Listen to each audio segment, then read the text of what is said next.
Always Sunny is a show that I love and that I obviously love talking about. I've been watching it for well over a decade at this point, and I feel like I have a pretty good handle on the show, the characters, and what generally makes it tick. So let's take a look at an Always Sunny iceberg. What's an iceberg video, you ask? Or at least I'm imagining at least one of you has asked. Well, I've done one of these before on The Office, so I'll keep it brief. I'm going to go through each point on this iceberg from top to bottom and discuss each of them. The top are more well-known theories or facts, and as you go further down into the dark unknown, things start to get a bit weirder and sometimes more abstract.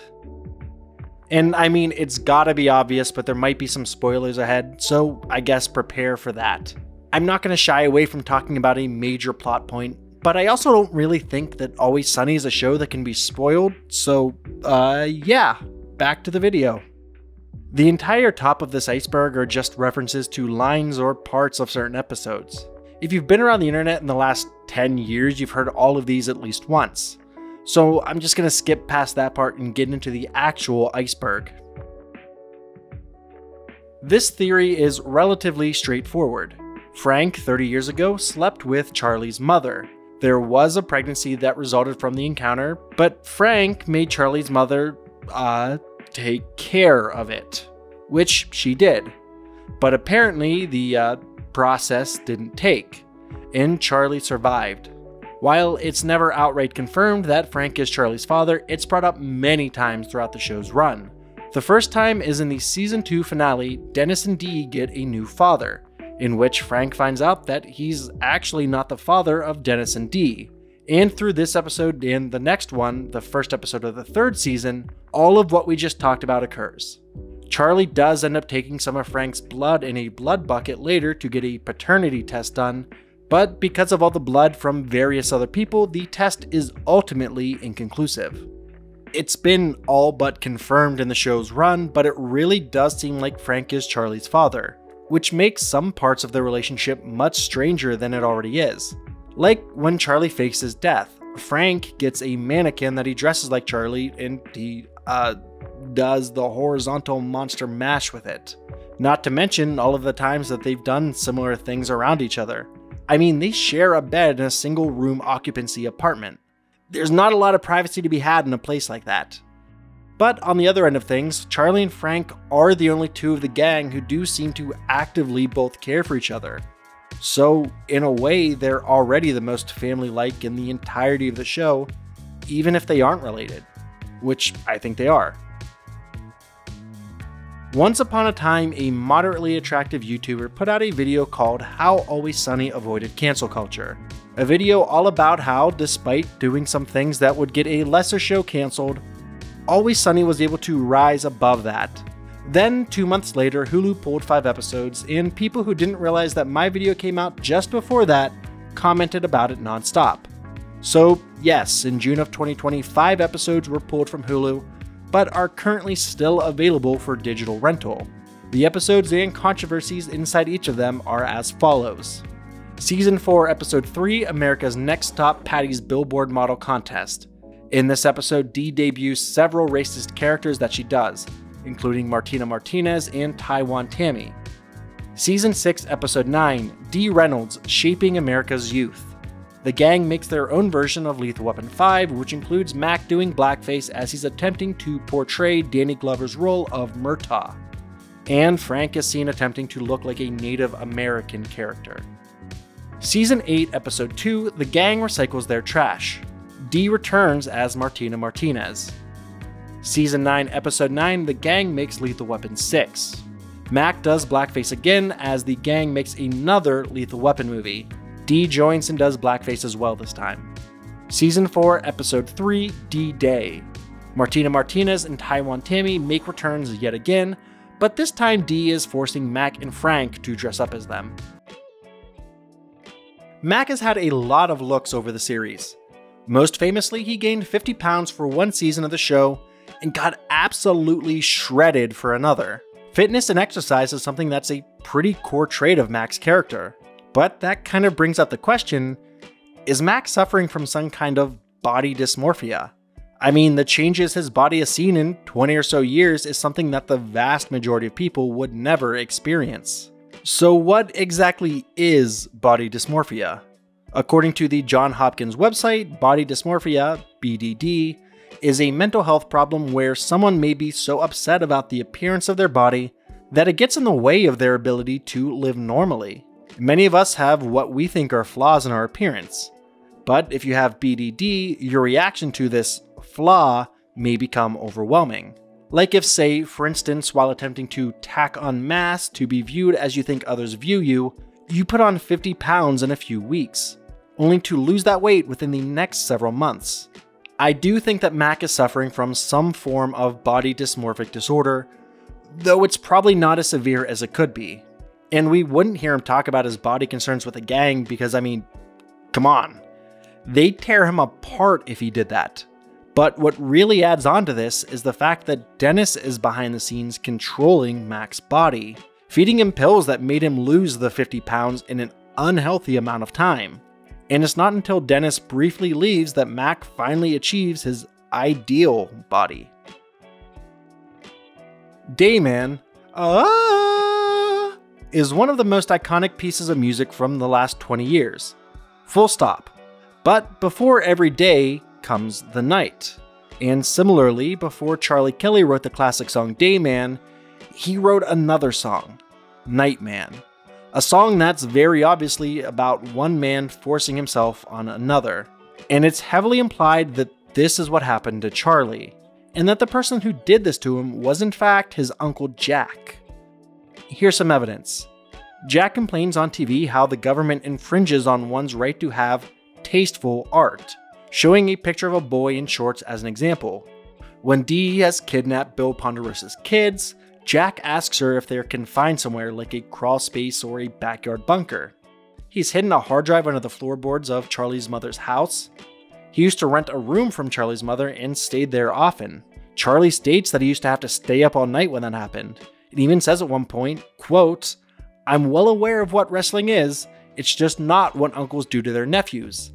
I'm out of here." Dennis just even straight up states that it happens at one point.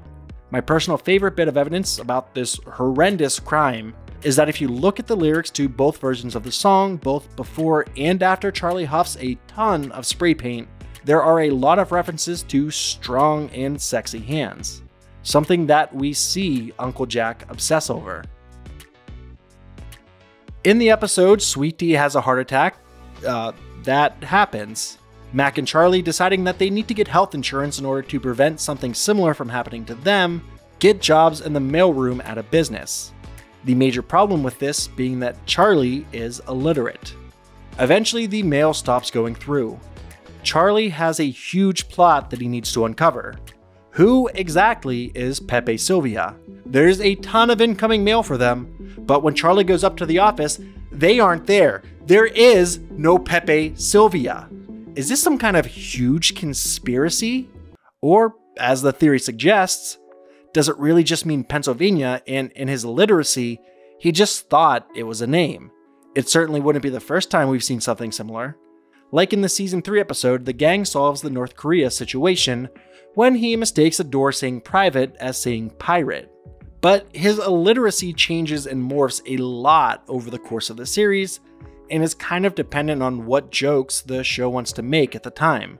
In a more recent episode, Charlie is seen texting. While there are a lot of misspellings, it is coherent. In an episode we already talked about, Charlie draws strange symbols instead of using words. And in yet another episode, Dennis is able to read the words that Charlie wrote off a piece of paper. Granted, the words are in a nonsensical order, but they are still legible. But the biggest hole in this theory is when Mac straight up states that not only do all of these people exist, they've been asking non-stop for their mail. If you've watched an episode of Always Sunny the entire way through, you've likely seen, or I guess heard, the weird audio at the end of the episodes. The audio is actually audio that's being played backwards. You can actually go through each of them, reverse them again, and hear what they're saying. They typically only do one or so per season, and who they have doing the voice will typically change. But there is something weird that you might notice if you look at the script for each of these. That's the word brown. That is quite possibly a reference to the band Ween. The band is actually from a small town about 30 miles north of Philly. The band itself made the word brown a whole thing. In their own words, quote, "I can't really explain brown except to give examples." Ween opened for the Ramones in 1991. The Ramones showed up in a Country Squire station wagon that was smashed on one side and missing a window. Dee Dee, Joey, and Marky. That's brown. The beautiful side of brown. That is brown. That's real. That's brown. It can be really bad. It can be a horrible thing when you get browned out by some band. A band shows up and they're brown. None of their equipment works or whatever. But it's a strength.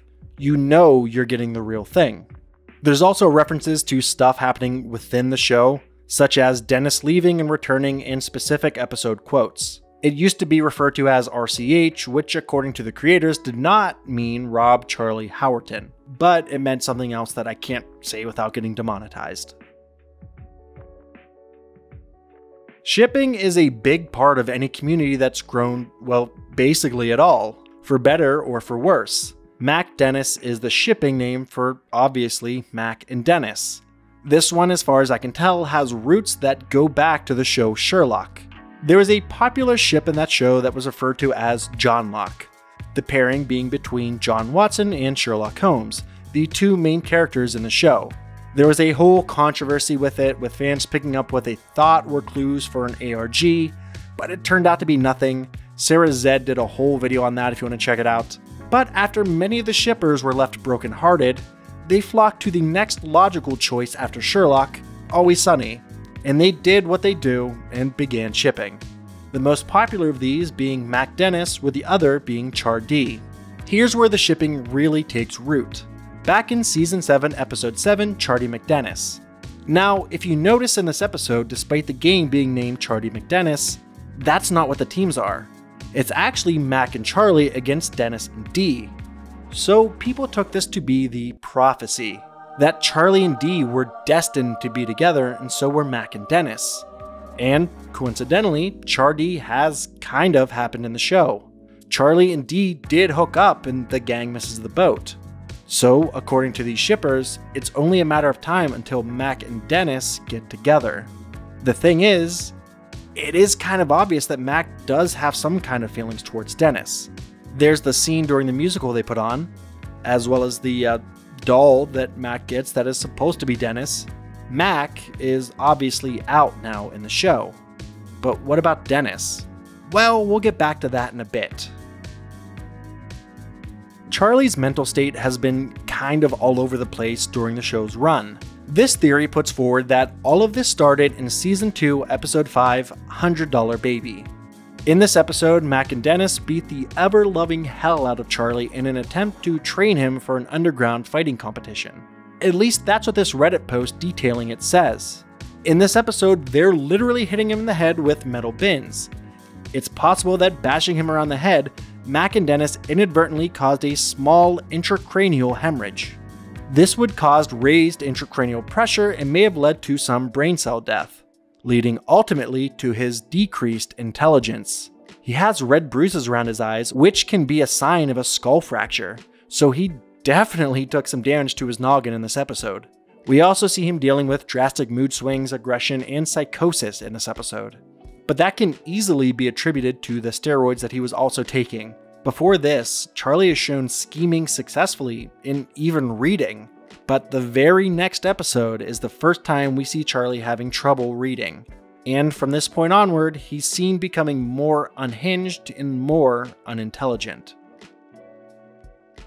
Nikki Potnick is a name in the series that a lot of people probably aren't super familiar with.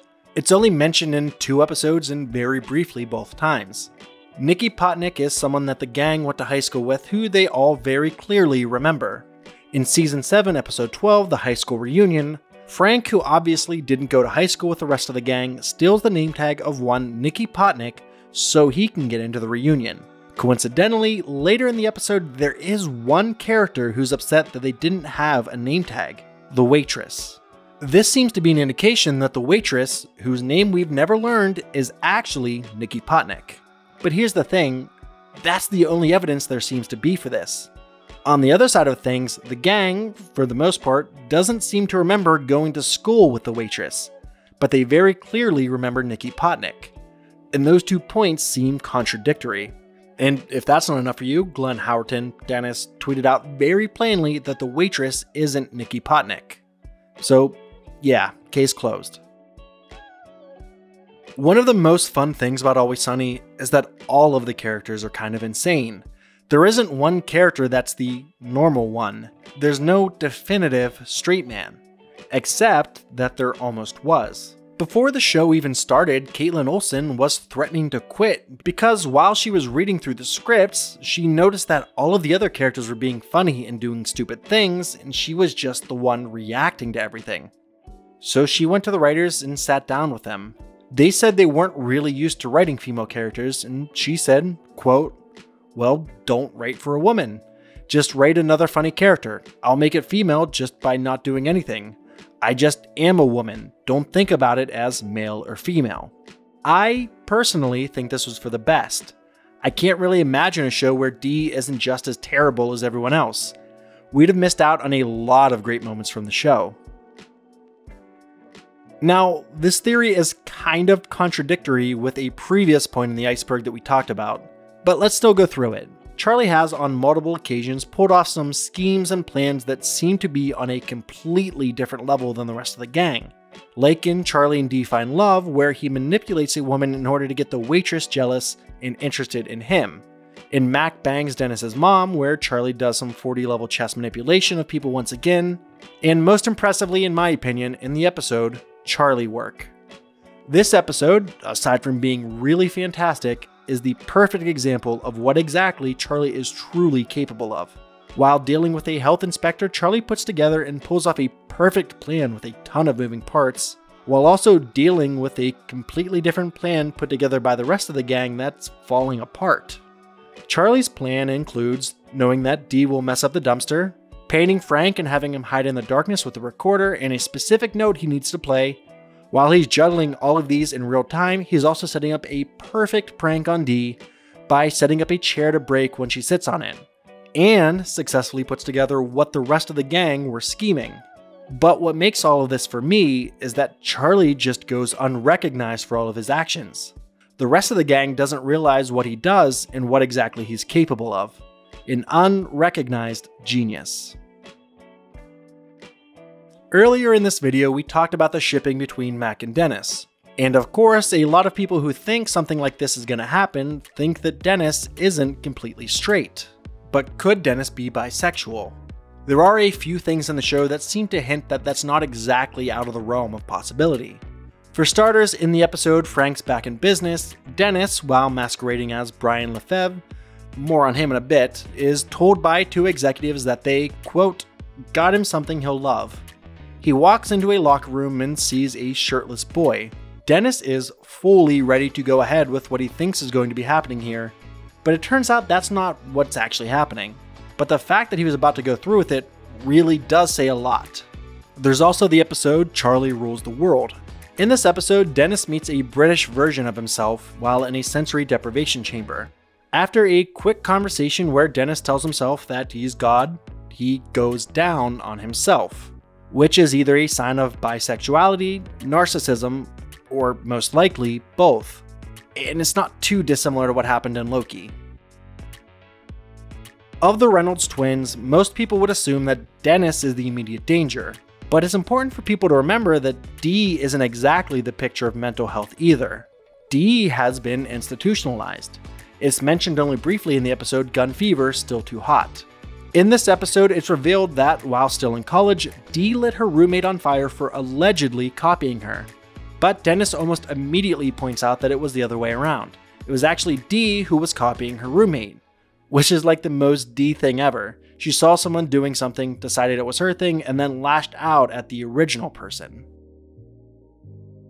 So this theory is maybe the darkest of the bunch, and also weirdly, maybe the most plausible. This theory puts forward that Brian Lefebvre isn't randomly killed, he's actually killed by Dennis. Let's start with if we think Dennis would actually murder someone. We've talked about his mental health already in this video, so let's keep all of that in the back of our minds. In the episode Mac is a serial killer, Dennis and Dee decide to get into the mind of a serial killer. While stalking the waitress, Dennis gets weirdly excited about the prospect of actually killing the waitress, and is pretty disappointed when Dee says that they aren't doing that. There's also the later episode Charlie McDennis 2 Electric Boogaloo, where when tasked with sculpting love, Dennis sculpts a head in a freezer, which he describes as the perfect preservation of love. Now let's back up and talk about Brian Lefebvre. In the episode Frank's Back in Business, Mac, Dennis, and Dee find a wallet in the alley outside the bar that belongs to one Brian Lefebvre. The gang that decides after having the wallet for 24 hours, they're entitled to everything that's inside. They find some tickets to a Phillies game, and Dennis assumes the identity of Brian for the time. Why would Dennis be so cavalier to assume that Brian wasn't going to show up to the game, even if he didn't necessarily have tickets? Unless he knew that he was already dead.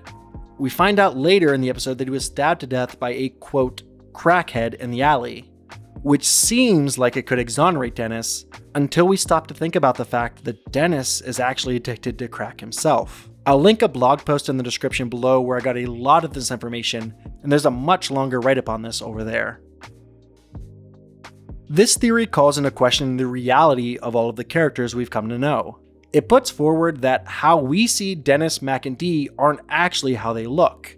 That their narcissism is clouding not just how they view themselves, but how we, the audience, are seeing them as well. It kind of takes the idea of the unreliable narrator to the next level. Mac currently is shown as absolutely shredded, and aside from one season, has been shown as relatively in shape. If this theory is to be believed, Mac is actually a pretty scrawny guy. That's why he's unable to do any of the physical feats that he's bragged about being able to do, such as karate or sick backflips. Dennis, who is shown as very attractive, isn't really treated as such in the show. Even though he does have movie star looks, he has to go to absolutely extreme lengths to get women to sleep with him. This theory puts it forward that not only is Dennis not attractive, but he's quite unattractive. As for Dee, it's mentioned several times throughout the series, and even seen once, that Dee has had severe back issues. And when you look back at some of the people she's dated, Lil Kevin and Ben, it adds to the theory that she's not nearly as attractive as the show puts forward. Charlie and Frank aren't shown as any different than they are because these two are comfortable with how they look and how weird they are. But Mac, Dennis, and Dee are much more vain. That's why the whole gang is treated so similarly. Throughout the show's run, the gang has gotten weird, especially when you go back and look at some of the older episodes. Frank was a normal businessman. Charlie was at least semi-literate. Dennis was somewhat tethered, and his rage, for the most part, knew at least some bounds. This theory says that the reason behind the gang's descent into madness is that they're all suffering from carbon monoxide poisoning. The first time a gas leak is discussed in the show is pretty early actually, Season 2, Episode 2.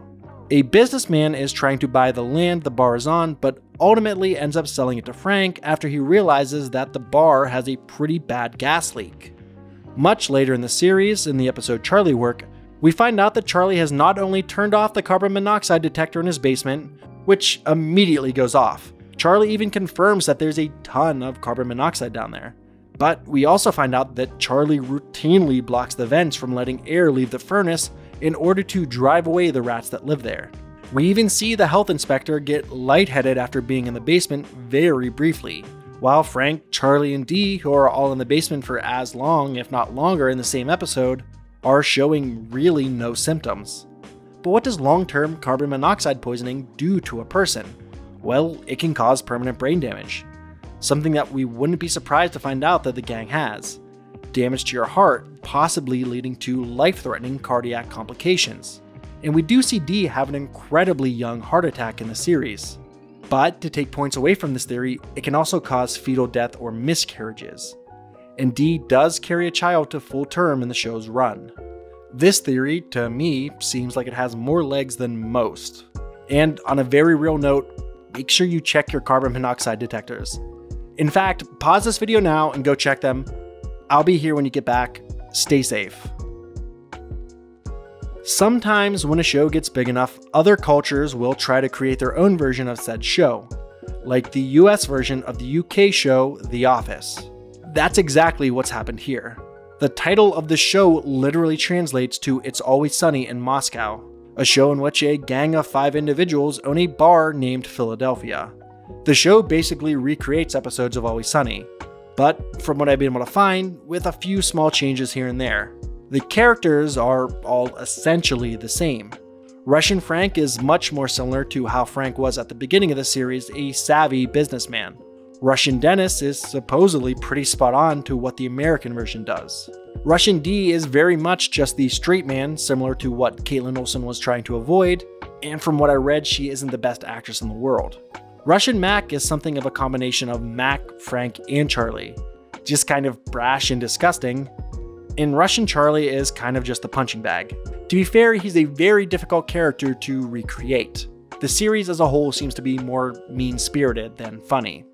There's one other thing on the bottom of this iceberg list, but I legitimately have no idea what it's supposed to be referencing. If you know, please comment down below. That's where we'll end this video for now. If you like this video, comment down below what you'd like to hear me talk about next. Follow me on Twitter at 10kbill to stay up to date on everything I'm working on. Support us on our Patreon if you like this content and want to see more like it. And of course, make sure you subscribe for all your entertainment-related content.